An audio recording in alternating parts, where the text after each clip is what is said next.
You've been taught that awakening is a quest of the mind, that if you just meditate enough, visualize enough, chant enough, the serpent will finally rise.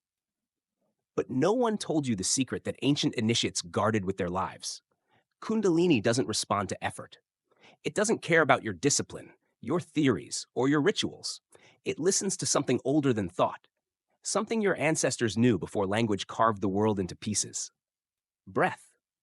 Not the shallow, unconscious breath you take when you're distracted. Not the forced breath of performance, but the forgotten breath. The breath that spirals through your core.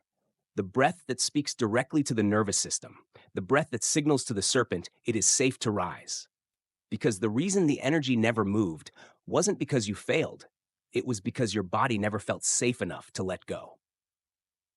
Stay here with me, because in the next moments, you're going to remember the breath you carried into this life. The same breath that shaped your bones in the womb, that kept your heart beating before you ever had a name. And when you remember it, the serpent will no longer sleep. Long before Kundalini was a word, before scriptures, before diagrams of chakras and symbols of serpents, there was only breath. Not just any breath, but a way of breathing that mirrored the pulse of creation itself.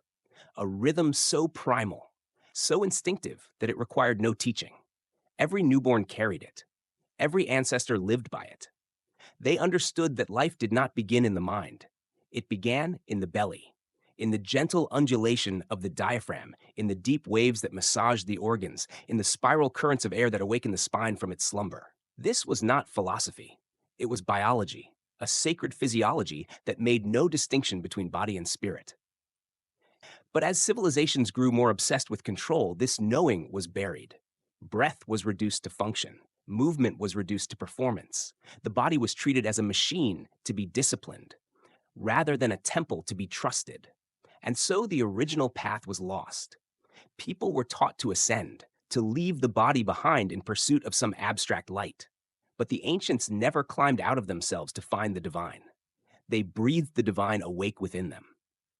They knew that when breath moves freely through the pelvis, it dissolves the knots of fear that keep the serpent coiled. They knew that when breath descends all the way to the belly, it reawakens the primal memory hidden in the fascia and bone. And they knew that no mantra, no visualization, no prayer could replace this embodied remembering. Modern science is only beginning to glimpse what these elders knew. That breath changes the chemistry of blood, the rhythm of the heart, the electromagnetic field around the body. That breath is the bridge between intention and biology. But science still stops at observation. It measures, it catalogs, but it does not surrender. And surrender is what the serpent has always waited for. Most people believe Kundalini is something you earn, a mystical prize granted after years of discipline and denial. But the truth is far simpler and far more confronting. Kundalini is not an achievement. It is your original state, the default current that has always been flowing through your spine. If it feels dormant, it is not because it disappeared. It is because your body has been holding its breath. From the moment you were small, you learned to brace, to hold tension in your belly, to freeze your diaphragm, to clench your pelvis every time the world felt unsafe. And slowly, unconsciously, the most sacred rhythm in your being began to fade. Because Kundalini doesn't rise when you think about it.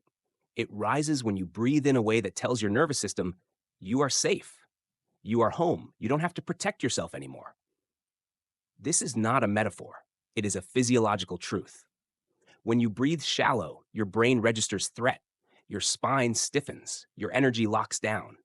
But when you breathe fully, when the exhale becomes as generous as the inhale, your vagus nerve sends a signal through every organ, every cell. The threat has passed. Only then does the serpent begin to stir. Not because you forced it, but because your body finally feels it can open. This is why so many who chase awakening never taste it. They meditate from a place of tension. They visualize while holding their breath. They recite mantras while their diaphragm is frozen. And the serpent waits, not in judgment, but in infinite patience. Because she knows she cannot rise through a vessel that still believes it is in danger. Your breath is the invitation she has been waiting for. Not a forced breath, not a dramatic performance, but the quiet, rhythmic wave that says, I trust myself enough to let go. In this state, the body no longer needs to protect, the energy no longer needs to hide, and the spiral begins to move, not from the mind, but from the marrow of your bones. The reason this breath was forgotten is not because it was too complicated. It was because it was too direct, too simple to be controlled, too powerful to be safely left in the hands of the masses. Because when you breathe in this way, not from the chest, but from the base of your spine, you are no longer a fragmented being trying to ascend. You become a field of coherence, a vessel where the divine current finally has space to flow. Consider this. Every living system, every plant, animal, human, depends on rhythm. The tide that rises and falls, the heartbeat that expands and contracts, the lungs that inhale and exhale. Without rhythm, there is no life. And yet, in the modern world, you were trained out of your rhythm, taught to hold your belly flat, to keep your breath polite, to mask your primal instincts under a thin veneer of control. But your body has never forgotten.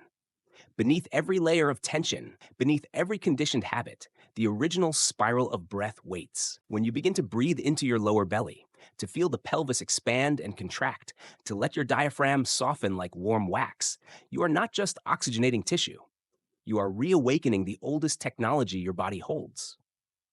Because this breath does not just nourish cells, it creates a vibration, a subtle frequency that informs every organ, gland, and chakra. It is safe to open. This is the foundation of Kundalini awakening that no one talks about. Not the elaborate visualizations, not the rituals, not the ceremonies, but the humble, honest rhythm of the breath that touches every hidden place inside you. In this breath, you will find the places you've numbed, the memories you stored in your hips because they were too heavy to carry in your mind, the grief you swallowed into your belly, the shame you locked in the pelvis because you were told it was unworthy of love. And this is why so many fear this breath. Because it doesn't just bring light, it brings everything you tried to bury. It is the great revealer, the great equalizer. But this is also why it is the only gateway that truly works. When you meet your breath with presence instead of judgment, the body stops bracing. When you let the breath move all the way to the pelvic floor, the serpent begins to uncurl. Not as a metaphor, not as an abstract idea, but as a living current, a subtle electricity that spirals up the spine, finding every knot of tension and slowly dissolving it. You might feel warmth, tingling, an almost magnetic pull upward. These are not hallucinations. They are the first evidence that your nervous system is reorganizing. And here's what most teachings forget to mention. Kundalini does not rise in a straight line. It moves in spirals, in waves, in subtle rotations that mimic the shape of galaxies. Your body is not a ladder. It is a vortex, a living mandala through which consciousness ascends, not by force, but by resonance. This is why you cannot think your way into awakening. You must feel your way there, through the breath, through the belly, through the spiral corridor of your own body. And as you continue to breathe, to soften the walls you built to survive, the energy will begin to climb without effort, because Kundalini was never waiting for your mind. She was waiting for your surrender. Now that you understand why your breath is the hidden bridge between your mind and the awakening spiral, it's time to bring this knowledge out of theory and into your own body. This is where most people hesitate. They think there must be a secret ritual, a complicated posture, a perfect set of instructions. But the truth is simpler and more challenging, because it asks you to do something you've been conditioned to avoid. Feel everything. You don't need a sacred space with candles and chants. You don't need to believe in any particular tradition. You only need a willingness to be present with what arises. Begin here. Find a quiet place where no one will interrupt you. Turn off every device. Let the world go silent for a moment. Sit or lie down in a position that feels natural. Not rigid, not collapsed, but open enough that your belly can expand without resistance. If you've spent most of your life holding your stomach in, it might feel awkward at first to let it soften. Notice that. Notice the reflex to control, to brace, to tense. This is your first glimpse of the survival patterns that have kept your energy locked. You don't have to fix them in this moment. You only have to witness them. Close your eyes. Place one hand on your belly just below the navel and one hand over your pelvis. Feel the simple weight of your palms resting on this forgotten temple. Breathe in slowly through the nose. not shallowly into the chest, but deep into the bowl of the pelvis. Imagine your breath is a warm current descending past the ribs, softening the diaphragm, massaging the organs, awakening the sacrum. At first, you may feel very little, or you may feel everything: tightness, heat, sadness, a wave of emotion you can't explain. Let it be there. You are not here to analyze or label what arises. You are here to create space for it to unfold. As you inhale, count slowly to 4. Feel your lower belly expand into your hand. As you exhale, count to 6. Let the air leave your body as if you are releasing centuries of held tension. Repeat this rhythm. Inhale for 4, exhale for 6. Do this for at least 10 minutes. If thoughts appear, and they will, acknowledge them like passing clouds. Return to your breath. Now bring your awareness to the base of your spine. Imagine there is a coiled serpent resting there, not as a myth, but as a living intelligence waiting for your invitation. With each inhale, feel the warmth collecting at the root. With each exhale, sense a subtle vibration waking up. You don't need to force anything. You don't need to visualize the serpent shooting up your spine. You simply breathe, soften, and allow. If you notice your pelvis tensing, that is not a mistake. That is where your stories live. The memories, the fears, the ancestral burdens you inherited before you could speak. When you feel that contraction, breathe deeper.